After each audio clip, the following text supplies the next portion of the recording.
la clase pasada quedó una afirmación que yo hice un tanto dubitativa, por lo menos me hizo notar eso el padre Bernardo Terrera, que no había entendido bien con qué sentido yo decía o afirmaba tal cosa. La afirmación es que la sociedad, la iglesia, es una sociedad de personas. Yo había dicho que es sociedad de personas. Te pregunta uno, ¿que acaso la nación no es una sociedad de personas? No. ¿Por qué? Porque uno pertenece a la nación por el nacimiento, no por una decisión libre de uno. El derecho se llama sociedad de personas, aquellas que son establecidas por gente libre. Una asociación determinada es una sociedad de personas, en la cual se cierra por contrato la formación de tal o cual sociedad.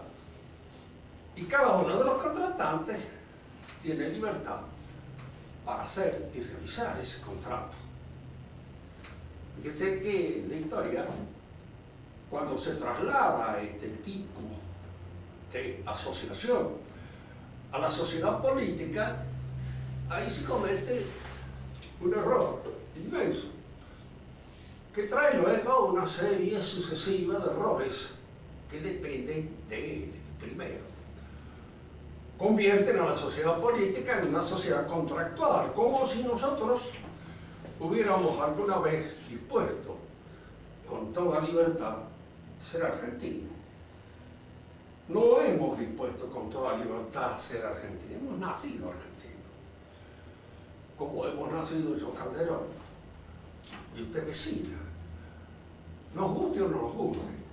Por ahí a uno le toca un padre y una madre decididamente imbécil, de los cuales uno no tiene más remedio que aguantárselo y de alguna manera hacer dentro de esa situación que le ha creado la fatalidad que pueda, para evitar precisamente el peso que tales fatalidades pueden producir sobre uno. A la iglesia se entra libremente y se pertenece decididamente a la iglesia libremente. Esta afirmación exige también unas aclaraciones, porque alguien me dirá, bueno, pero yo bautizo a un chico chiquitito que no tiene todavía absolutamente la posibilidad de optar libremente por la iglesia y lo meto en la iglesia. Bien, sí, es cierto, lo meto en la iglesia, en él actúa la gracia, pero pertenece de hecho a la iglesia definitivamente cuando tiene la plena razón de su decisión, no antes. Recién al adquirir la plena razón de su decisión, en la confirmación, él empieza a pertenecer más efectivamente a la iglesia. Y pertenecerá definitivamente a la iglesia triunfante cuando logre la plenitud completa de su realización personal, completa y acabada. Se puede enfrentar a hacer esta otra objeción. Y los que mueren sin esa plenitud, los que fallecen antes de haber alcanzado o logrado ese perfeccionamiento, pertenecen a la iglesia. Aquí hay que hacer una especie de razonamiento de carácter teológico. Yo no sé, porque esto no es dogma de fe, y hay opiniones dentro de los teólogos contrastadas. No soy teólogo, sino que simplemente me arrimo a la opinión que me parece, en este sentido, la más discreta. La primera de ellas es que luego de la muerte, cuando uno entra en el eón definitivo de la plenitud cristiana, hay un crecimiento, hay una maduración. Y esa maduración supone por parte de uno libertad. Aquí es donde conviene que aclaremos un poco el concepto de libertad, que la mayor parte de nosotros anda siempre un poco confuso. A nosotros nos parece siempre que una acción libre es aquella que sucede a una discusión, a una duda, que viene como una resolución frente a ciertas vacilaciones que nos permiten optar por esto, por aquello, por los demás allá, y nosotros pensamos el pro y el contra de tales cosas, y nos decidimos por este, y en este acto decisivo de elegir tal o cual camino, tal o cual medio para alcanzar tal o cual fin, se produce la libertad. Y la libertad aparecería acá siempre como el resultado de una suerte de consejo interior, en el cual yo me reúno conmigo mismo en concilio y decido tal o cual cosa. No deja eso de ser libertad. Pero no olvidemos nunca que el acto humano libre es el acto que no está determinado por ninguna ley física, fisiológica, corporal o natural, cuando puede suceder o no. Son los actos en general espirituales, los actos por los cuales yo alcanzo el conocimiento de tal cosa. Fíjense que hay actos del conocimiento que no son tan libres porque están exigidos por la situación en que me encuentro cuando se trata de huir de un incendio, de tomar un camino que no esté del todo peligroso, de coger un fruto que me puede servir para comer, etcétera, etcétera. Son actos que están precedidos por un cierto conocimiento, de que se trata de un fruto no venenoso, de que se trata de un camino no peligroso, etcétera, etcétera.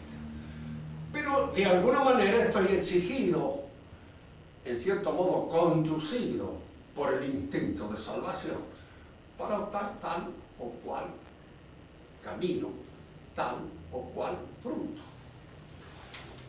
Pero no son actos propiamente hablando del conocimiento libre. Un acto libre de conocimiento es aquel en el cual se me ofrece una conclusión como consecuencia de una argumentación o un razonamiento. Conclusión a la que puedo llegar o no llegar, sin que esto signifique para mí en lo más mínimo un peligro de vida o muerte, de engordar o de adelgazar. Me doy cuenta de que, por ejemplo, raíz cuadrada de 9 es 3. Puedo no darme cuenta, no conocerlo jamás en mi vida. Y hay cosas que está sana y gorda sin saber. Y estoy hablando de una cosa que es relativamente fácil de entender, hay otras más difíciles, a las cuales yo accedo después de un razonamiento, después de una inferencia, pero a las que accedo libremente puedo no acceder. Accedo, es la ley del espíritu la que me lleva a eso. En los actos de asentimiento religioso actúa una ley semejante. Yo puedo admitir que Cristo resucitó o no resucitó. No estoy obligado. Nadie me puede hacer entender eso a puntapié. No hay garrotazo bien pegado que me lo haga entender. ¿Lo entiendo o no lo entiendo? Y el entenderlo es un acto de fe, de asentimiento gracioso. La fe supone en uno la libertad, ¿sí? Supone en uno la libertad. Porque la fe se da por una especie de diafamidad del espíritu. Cuando en cierto modo yo no estoy en disposición de asentir, porque mis pasiones me lo impiden, entonces el acto libre de asentimiento religioso no se produce. Vamos a lo que decíamos. Es que este niño que muere, habiendo sido bautizado muy chiquito, y muere chiquito, no ha crecido en el terreno natural. Él está bautizado. Y al estar bautizado, tiene la gracia infusa por el bautismo. Pero esa gracia infusa la tiene en un movimiento de adhesión libre o la tiene impuesta desde arriba. Hay un principio del cual hay que sacar la conclusión, un principio teológico. Gracia non toli natura. La gracia no borra la naturaleza. De manera que nosotros debemos aceptar que la gracia no destruye la libertad. Nuestra Señora nació plena de gracia. ¿Era libre o no era libre? Si no era libre, era un autómata. Era alguien que no tenía absolutamente el dominio de sus actos de asentimiento. Si era libre, era porque la gracia en ella operaba sobre su naturaleza espiritual, sin titubeos, sin vacilaciones, con aquella seguridad que da la posesión completa del objetivo, del propósito espiritual que se tiene, como cuando uno ve la solución de un problema. Y quiere hacerla entender a un montón de gente que por razones X, generalmente por falta de inteligencia, no la ve, y no la observa. Y no llega a esa conclusión a los que otros llegan en un solo acto, con una facilidad, con una plenitud, con una falta de vacilaciones que dan espíritu. Diríamos nosotros. En teología, siempre el razonamiento analógico no es precisamente lo más recomendable. Nosotros, pero a falta de otro razonamiento, el razonamiento analógico es útil.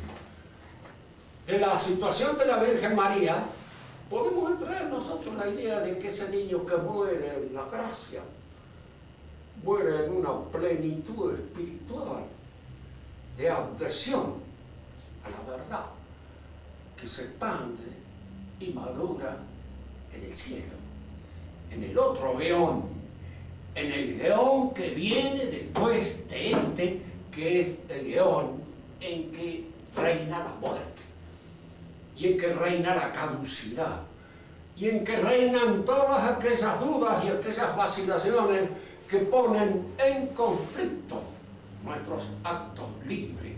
Pero podemos asegurar de que ese niño adhiere a la verdad plena de Dios que se le ofrece en el paraíso, en el reino de Dios, con toda la libertad y la expansión del Espíritu. Digamos, para arrimar un poco más de fuego a esta afirmación, la obra de la inteligencia es así también. A veces el hombre que razona dentro de una determinada ciencia que él maneja, él conoce, indudablemente tiene allí una cierta facilidad que el que no ha estudiado esa ciencia no la tiene. Incluso puede admirarse de la imbecilidad del otro, que no logra entender un problemita que para él es simplísimo, de todos los días. Es el problema que él lo ve perfectamente por la ejercitación que ha realizado.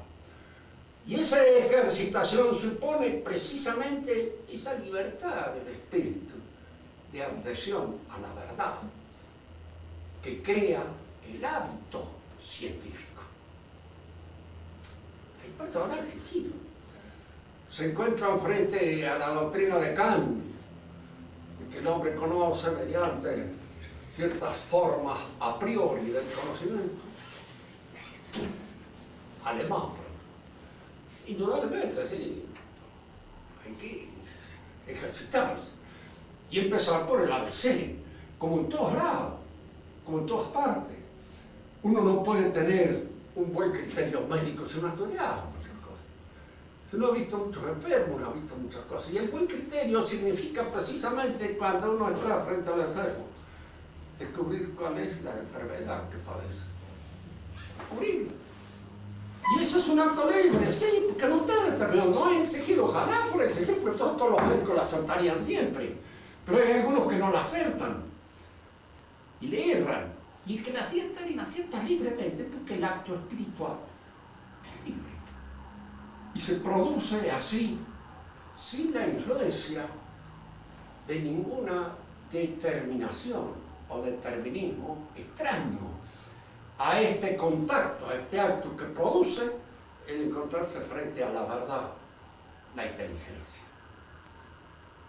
La Iglesia, uno pertenece de hecho a ella, en el otro unión, definitivamente.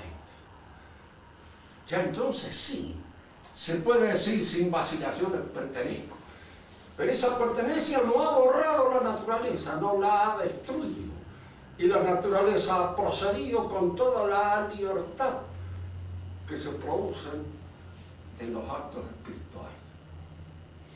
A esto era lo que quería fijar, para hablar ahora del reino de Dios, que es precisamente la culminación de la gracia. Venga a nosotros tu reino, pedimos todos los días en el Padre Nuestro, y que llegue el reino de Dios. Podemos nosotros aventurar un cierto conocimiento que nos permita tener una idea de lo que constituye esa promesa de nuestro Señor Jesucristo. Fíjense que lo primero que hizo cuando Él entra en la historia, penetra en ese mundo que constituía el pueblo de Israel, es decir, que el reino está entre ustedes, ya está entre ustedes. Y antes que Él lo había señalado el último de los profetas, Juan el Bautista, dijo: yo bautizo con agua, pero entre ustedes está el que bautiza en el Espíritu Santo. Está allá entre ustedes, ha nacido. Él todavía no lo conocía, no sabía quién era, sospechaba, porque había indicios familiares, él era pariente de Cristo. De manera que indicios familiares debía haber que le permitían establecer con seguridad de que se trataba del hijo de María. Pero nunca estuvo muy seguro, ni hasta el final.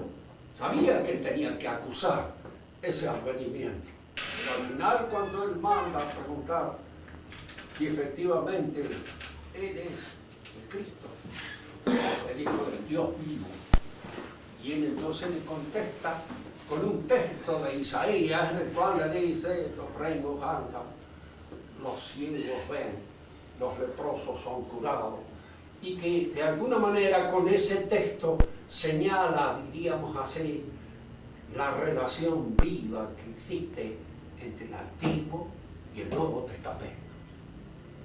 Porque el Nuevo Testamento viene a coronar y a disipar las nieblas que todavía en el Antiguo Testamento pueden existir. Nieblas que nacen precisamente de esa forma un tanto velada en que Dios aparece ante nosotros. Nunca se presenta en el esplendor refulgente de su plenitud. Se presentará así en el reino de Dios, pero no antes, porque nosotros estamos en el eón último de la vida, en la caducidad. Tenemos que conquistar el reino de Dios. Y para conquistar el reino de Dios tenemos que proceder de acuerdo con las exigencias de nuestra naturaleza libre y llegar al asentimiento religioso libre. Es decir, no bajo la presión determinante y fulminante del hecho divino. Que si Dios estuviera acá, podría valer. Es decir, nosotros sí podríamos estar en su presencia de una manera absoluta, pero ya sin la posibilidad de elegirlo libremente, en función de una decisión y de una opción que surge en la tirantez, en el tire y afloje, en la vacilación de una naturaleza que todavía se encuentra aquí en la tierra, asediada por el demonio, por las debilidades de la carne y por las influencias que el mundo puede tener sobre ella. Todas estas cosas se dan. Y todas estas cosas tienen su influencia. Y todas estas cosas no solamente tienen su influencia, sino que son las que gravitan en el eón histórico en el que vivimos. La palabra eón es usada a veces en teología con el objeto de indicar el lapso de tiempo. El lapso temporal es el que vivimos nosotros, en el que estamos inmersos y abiertos al reino de Dios. El reino de Dios está incoado acá, iniciado, se inicia en la tierra. Está anunciado ya en el Antiguo Testamento. Sería un poco excesivamente prolijo traer todas aquellas referencias que tanto en los profetas como en los libros sapienciales se refieren al reino de Dios. Pero se refieren en la forma en que es un tanto velada, no muy clara, ni tampoco muy oscura. Esas cosas que nos permiten a nosotros deducir el valor de la profecía cuando los hechos se producen. Cuando los hechos se producen, entonces nos damos cuenta de que sí, la profecía hay algo cierto.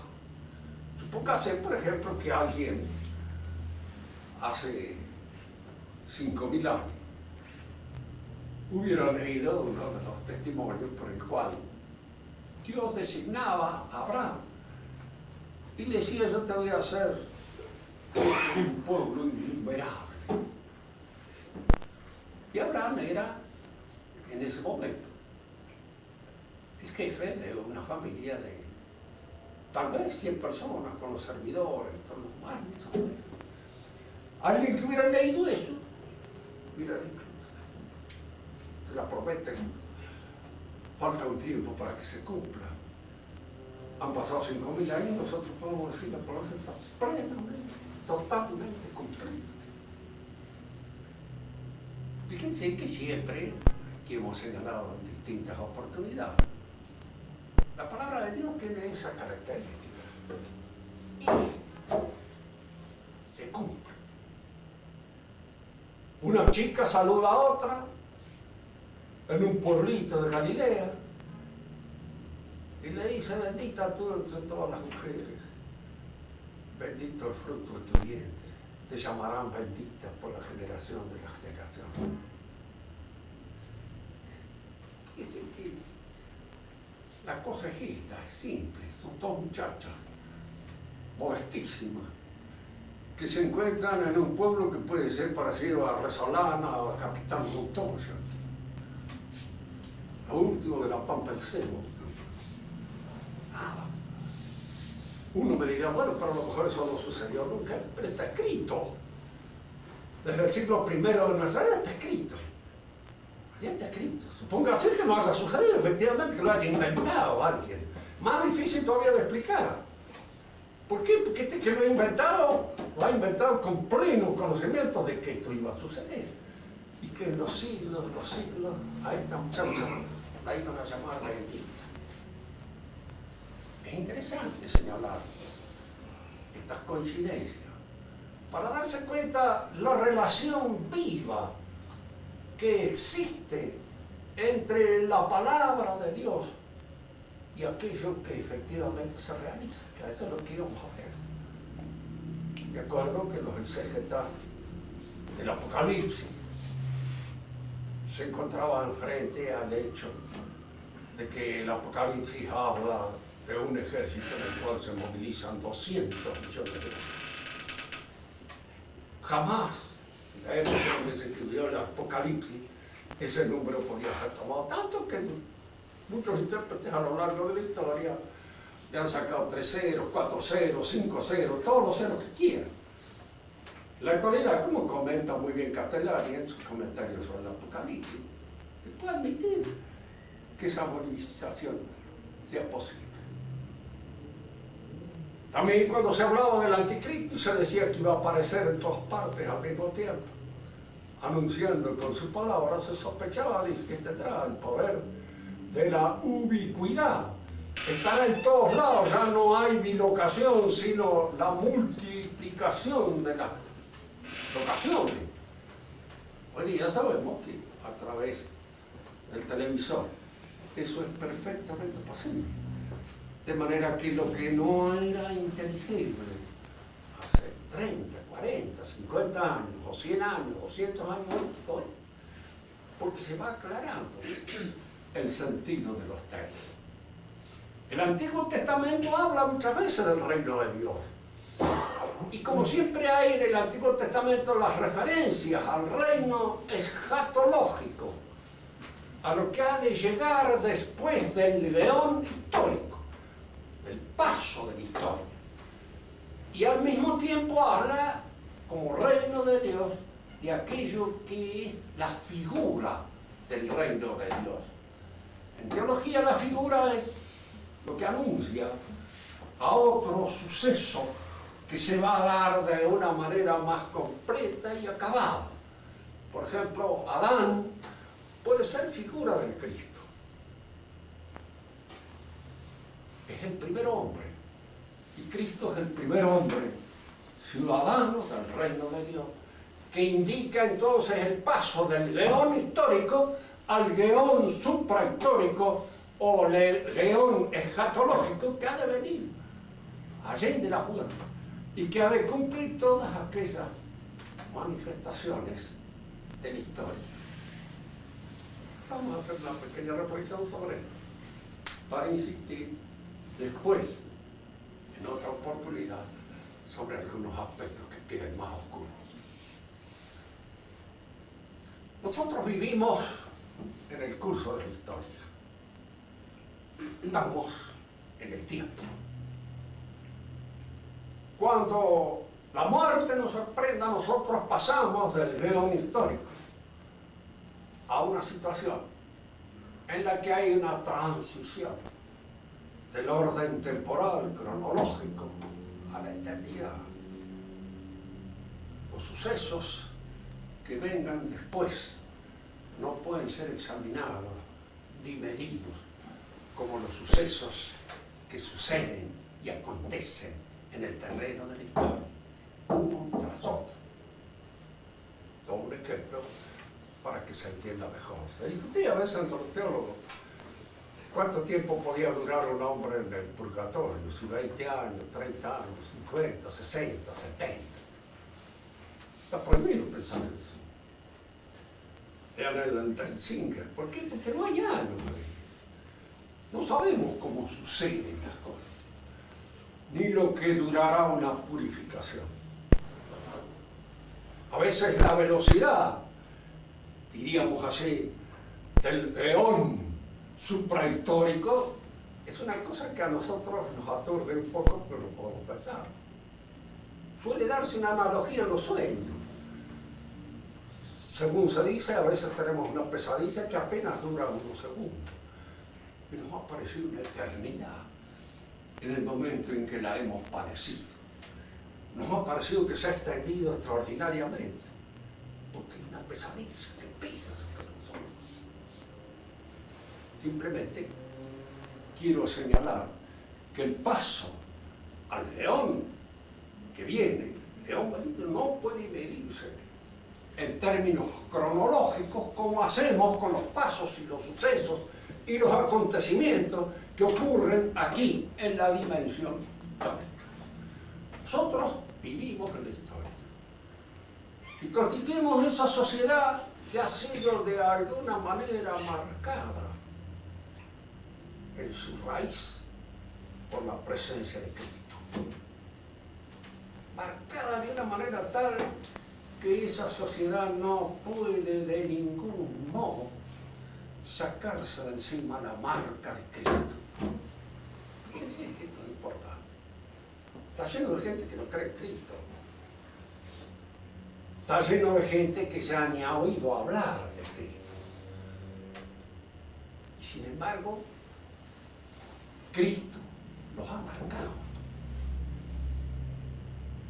Está incluso en todas aquellas ideas que lo niegan,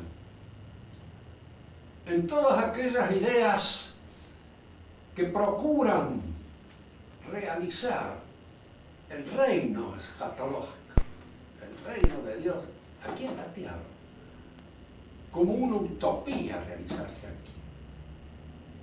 Que sí, los griegos no tuvieron nunca utopías de carácter político. No tuvieron. Ni los romanos tampoco. Porque para el pagano, el tiempo de la historia, el buen tiempo, estuvo en el principio.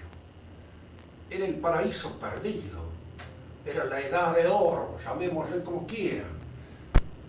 En Hesíodo es designada como la edad de oro. En la tradición bíblica como el paraíso perdido, ese es el tiempo. Y luego viene el desgaste. Los hombres cada vez son peores. Hay 4 edades que configuran el paso de los hombres, su desfallecimiento en la historia, su agotamiento, su acabamiento. La misma cosmovisión que tiene el hindú de la vida hace que esta edad que nosotros estamos pasando es la edad de hierro, el Kali Yuga, la última edad del hombre, en la cual el hombre entra en descomposición, luego vuelve a renacer y se provoca otra vez eternamente. Este eterno retorno en el que creía Nietzsche todavía. Como si fuera posible que él volviera a repetirse para siempre su nacimiento, su maduración, sus libros y su locura. Nuevamente, eternamente producida, se produjera eso en ciclos cerrados. El hombre antiguo pensaba así, en esa forma de ciclo. El hombre moderno ya no piensa más así, de ninguna manera. Por él ha pasado el suceso de Cristo, el mesianismo de Cristo. Y él tiene abierta la idea de que se llega a un acontecimiento en que el mundo va a ser transformado, va a ser cambiado en otra cosa. Hegel creo que era el que decía que estábamos en el Viernes Santo de la cristiandad y que se avecinaba el sábado de gloria. Él veía el sábado de gloria como un acontecimiento intramundano que se iba a producir aquí en la tierra, que se iba a producir en este mundo, que se iba a producir en el interior de la historia. Pero lo veía como un acontecimiento puramente intelectual, lógico. ¿Cuál era ese acontecimiento? La aparición del estado filosófico y de la filosofía de Hegel, que significaba la madurez completa del pensamiento humano. Marx, que fue discípulo de él, encontraba que esta visión era excesivamente profesoral. Es la visión de un profesor de filosofía. Si realmente nosotros queremos encontrarnos con una transformación total que produzca ese cambio y el advenimiento de una sociedad en la cual la esencia y la existencia se encuentran recubiertas, eso hay que producirlo revolucionariamente y no solamente en el orden del pensamiento, sino que hay que efectuar la transformación real. Hasta ahora el mundo ha sido pensado, ahora corresponde que lo transformemos, que convirtamos en efectivo ese tiempo. ¿Qué tiempo? El reino de Dios. No lo dicen con este término, pero está allí la idea. Está allí eso que ha dejado para siempre grabado el cristianismo en el fondo de la conciencia de los hombres que han vivido en nuestra civilización. Ese otro hombre que ha de surgir, ese otro hombre del que habla San Pablo y que es el resultado conjunto de la gracia y los méritos, ese hombre que es el futuro habitante del reino escatológico que viene allende la historia, es pensado por la mayor parte de estos pensadores como un suceso que se va a dar en la historia. Y aquí es donde aparece esa otra figura inspirada por el cristianismo, que es la del anticristo. ¿Quién es el anticristo? ¿Qué es el anticristo? Es una persona que va a aparecer con la apariencia de Cristo. Porque es indudable que a través de toda la historia,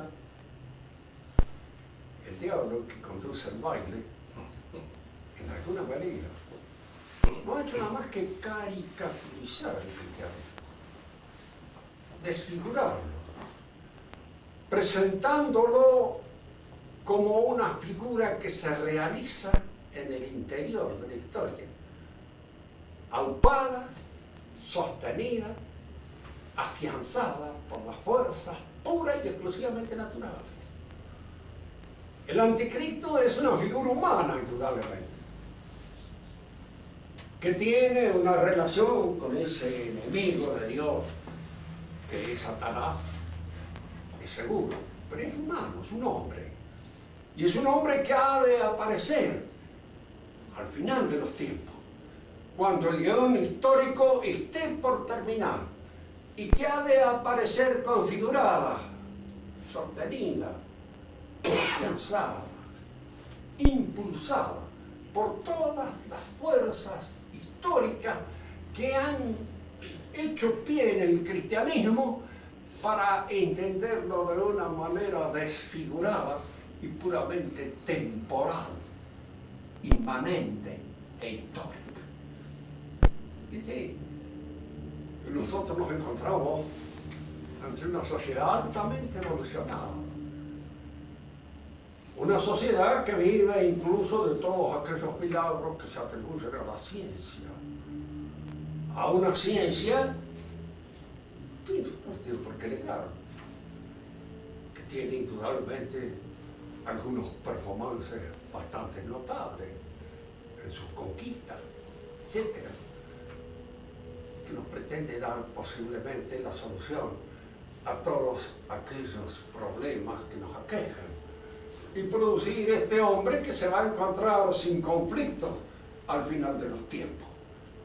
Que el marxismo señalaba esa posibilidad de una sociedad sin conflictos, donde la muerte no fuera nada más que un suceso estadístico que pasaría en cierto modo inadvertido, porque si el hombre efectivamente se convierte en hombre colectivo, la muerte individual al hombre colectivo como tal no lo afecta individualmente. Lo afectaría la muerte colectiva total de la colectividad a la cual pertenece, pero no la muerte individual, no lo afecta.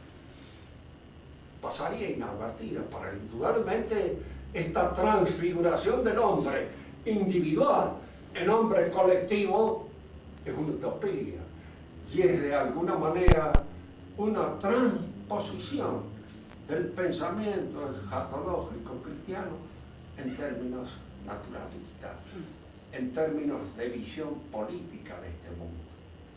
El anticristo, que es la figura eminente que se perfila en el horizonte pronto, porque es el que va a traer la paz a todos nosotros, a todos los pueblos, una paz indudablemente fundada pura y exclusivamente en fuerzas humanas, surgidas de esta civilización técnica que ha tratado de dominar al mundo. Y esa figura va a aparecer como una figura salvadora, como otro Cristo, pero un Cristo a pronunciarse, a realizarse en el león todo. Para terminar, nada más, diríamos que lo grave siempre de un pensamiento de esta alcurnia tropieza siempre con el carácter de la caducidad del león histórico. Nos morimos. Y todo se acaba con nuestra muerte. Todo se termina. Todo esto queda como una proyección pura y exclusivamente onírica. Podemos pensar en tales o cuales cosas que pueden suceder, tales o cuales eventos, que la transposición de órganos puede hacer que uno logre vivir, qué sé yo, que le apaguen 143 velitas, cosa que no le deseo a mis mejores amigos de ninguna manera. Ya vivir 90 años es mucho, y de alguna manera significa por parte de uno ver muchas cosas desdichadas sucediéndose en torno de uno, lo que será vivir todavía más y prolongarse sobre todo en este estado de caducidad en el cual todavía se vive. En la próxima conversación hablaremos del reino de Dios, tal como él se produce, y al mismo tiempo tal como la historia lo concibe en esta suerte, diríamos así, de artilugio por el cual se piensa en un reino de Dios que sea de factura exclusivamente humana. ¿Alguno quiere hacer alguna pregunta? Profesor, Sí. la expresión correcta es: ¿el reino de Dios entre vosotros está o dentro de vosotros está? Está dentro de nosotros y en nosotros. Está dentro cuando lo hemos aceptado por la gracia, porque el reino de Dios se incoa en la gracia. Es, si se quiere, el resultado de la eclosión y la maduración de la gracia, cuando la gracia en el otro león se encuentra ya cara a cara de aquel objeto que es la vida íntima de Dios, en el cual se vive. Es decir, el reino de Dios se incoa, se inicia aquí en la tierra, y se inicia dentro nuestro por la gracia. Mientras estamos en gracia, en alguna medida estamos iniciando la posibilidad de ese reino nosotros. Porque es indudable que el hombre de la gracia tiene una inteligencia que está abierta a un horizonte que no es el del hombre natural. Ve cosas que naturalmente no son visibles, están escondidas para el hombre que no tiene fe. Ve, por ejemplo, a Cristo como Hijo de Dios. Lo ve en la hostia consagrada, que a fin de cuentas la hostia consagrada es un pedazo de pan que ha sido transfigurado por la presencia en él real de Cristo. Y es también un anuncio del reino de Dios. Por eso el reino de Dios se anuncia en los sacramentos, y especialmente desde la Eucaristía, porque el sacramento de la Eucaristía es la realización acabada aquí de la transformación del mundo, de un pedazo del mundo, de ese pedazo de harina en Cristo. Fíjense que todo el reino de Dios va a ser esa incorporación a Cristo. Entonces se inicia dentro y el reino está entre nosotros. El pueblo de Israel de alguna manera figuraba el reino de Dios. Era en alguna medida el reino de Dios, como lo es la iglesia. Pero la iglesia recién cuando esté acabada, triunfante, terminada, porque mientras está en este mundo está un poco, diríamos, sostenida en los vaivenes y en el oleaje de las cosas de este mundo. Sería por hombres que padecen las consecuencias de la caducidad de este mundo. otra pregunta. Los que vayan al reino de Dios podrán, o sea, desde otro punto de vista, ¿cierto?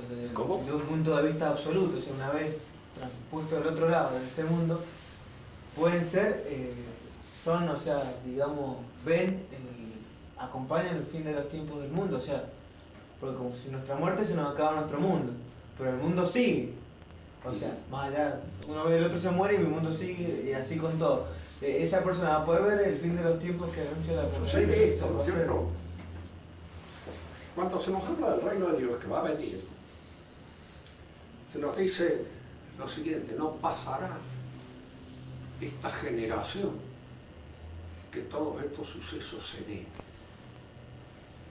Y al decirnos nosotros que no pasará esta generación, quiere decir que nosotros no pasaremos sin asistir, de hecho, a estos sucesos y a estas realizaciones.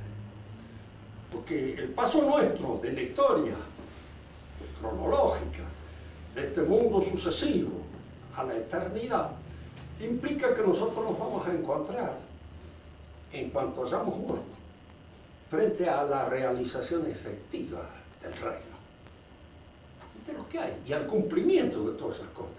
Los que quedan acá están en la misma situación. Son, diríamos así, los operarios de la última hora.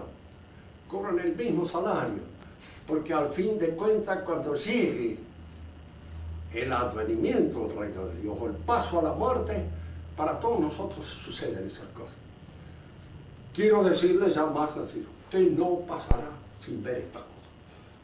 Las va a ver. No ahora, pero las va a ver en cuanto usted abra sus ojos al nuevo eón que viene después de la muerte.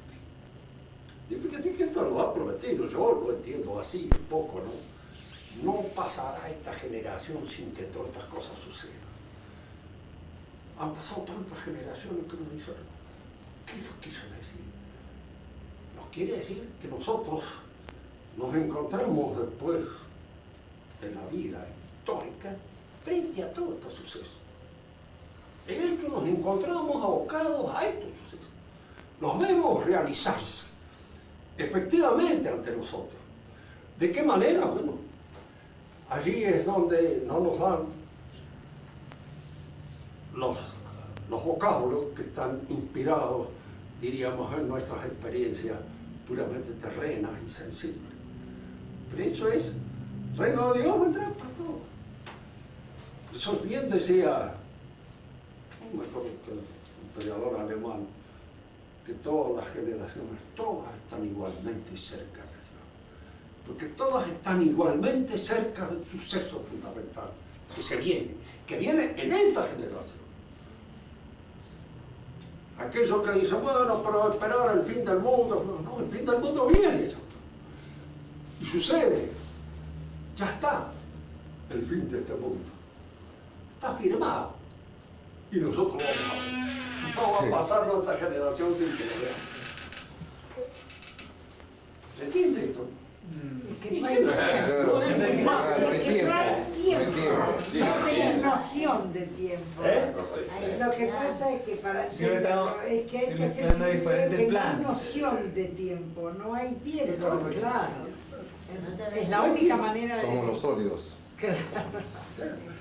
La noción del tiempo es lo que hay que perderla. Cuando uno entra en el otro veón, ya no hay más tiempo. El tiempo pasó. Y para nosotros pasa cuando nos morimos.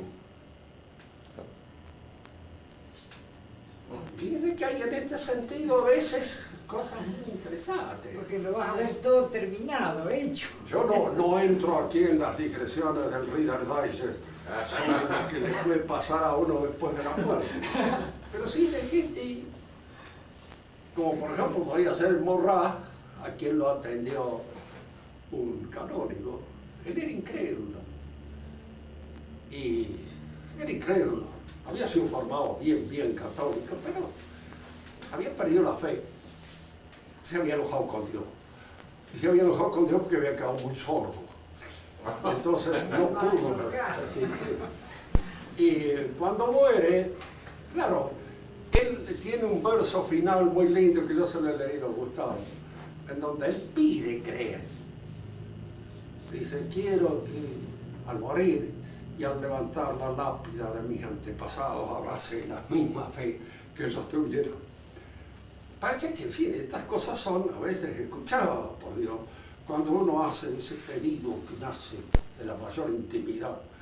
El hecho es que él en el último momento de su vida se le aproximó el canónigo y le preguntó, ¿y cómo va eso?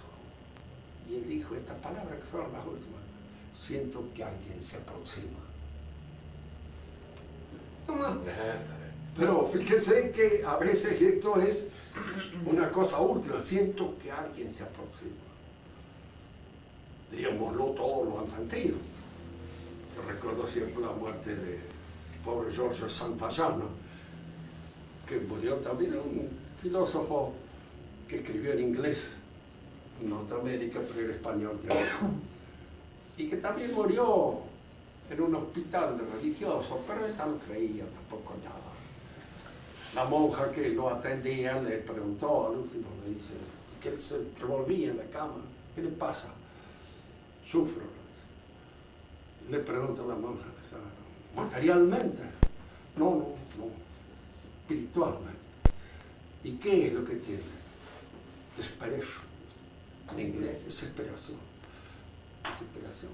Entonces, está esa otra muerte a la cual puede llevar toda una vida que se ha forjado en la desesperación. Y el último momento es precisamente la desesperación. No, nosotros entramos aquí en ciertas cosas que ya exceden muchas veces nuestra capacidad de aprender. Precisamente por eso es la fe. La fe no es la visión de las cosas. La fe es un conocimiento, de cierto modo, precario, fundado en testimonios. Ahora, la fe teológica, ese testimonio, nosotros tenemos la plena seguridad que es de Dios. Es el testimonio que nosotros creemos. Pero esa fe no es seguridad. Yo tengo fe. ¿Cómo actúa el pecado? ¿Cómo actúa cuando uno pierde la gracia por el pecado en relación a la fe? Sucede esto. El pecado puede hacer perder la gracia si uno se aferra a él y lo cultiva con denuedo. Pero en el que se arrepiente y se aflige, no pierde la gracia. La prueba está de que usted no ha perdido la fe. Y vuelve a confesarse y renace nuevamente a la gracia que ha tenido. Porque el pecado es grave cuando usted se aferra a él y vive contento en él. Más, incluso la mayor parte de los buenos pecadores no saben que pecan. Muchas veces no tienen ni la menor idea de que viven en pecado. Les parece que viven de la forma más amable y posible que se les presenta como oportunidad. El pecado, cuando destruye la fe, es ya cuando un pecado en el cual uno se aferra. Porque la mayor parte de nosotros pecamos y nos perdemos la fe. Nos confesamos, volvemos a recuperar nuevamente la gracia de Dios, volvemos a recuperar su amistad por medio de la confesión completa, pero no la perdemos. Y fíjense que en el caso, por ejemplo, a veces de gente que han perdido, porque pueden ser desesperados y pierden la esperanza, pero no la fe. Se puede perder incluso la caridad, uno puede tener menos, más, porque el organismo sobrenatural, fe, esperanza y caridad, es un poco como los organismos morales. Y yo puedo fallar en una virtud, pero me compensa, diríamos así, la fuerza de otra virtud que en mí persiste. Supongamos, por ejemplo, que uno falle, qué sé yo, en la templanza. y que le atraigan mucho las mujeres lindas, y que un cierto sentido de justicia te impida en un momento determinado dejarte llevar por tu humor vagabundo. ¿No es cierto? ¿Por qué? Porque, qué sé yo, hay una justicia y decir, no, yo cometo un acto que es injusto, para esto, por lo demás allá, y entonces la justicia en mí obra como compensación de esa flaqueza propia de la templanza. O en el miedo, por ejemplo, porque es más común. ¿Cuántas veces hacemos la patancha, como dicen los criollos, simplemente por una razón de vergüenza? Y en función de que tememos más el ridículo que el hecho de asustarnos en un momento determinado, de demostrar demasiado nuestro temor. Hay compensaciones que se dan. Uno se apoya en otras. En el orden físico pasa lo mismo. Yo puedo tener las piernas medio débiles, pero tengo buenos brazos y entonces me apoyo más en aquello que es más fuerza en mí que en aquello que lo es menos. Me guío por aquello que es mejor, que es la risa. Muy bien.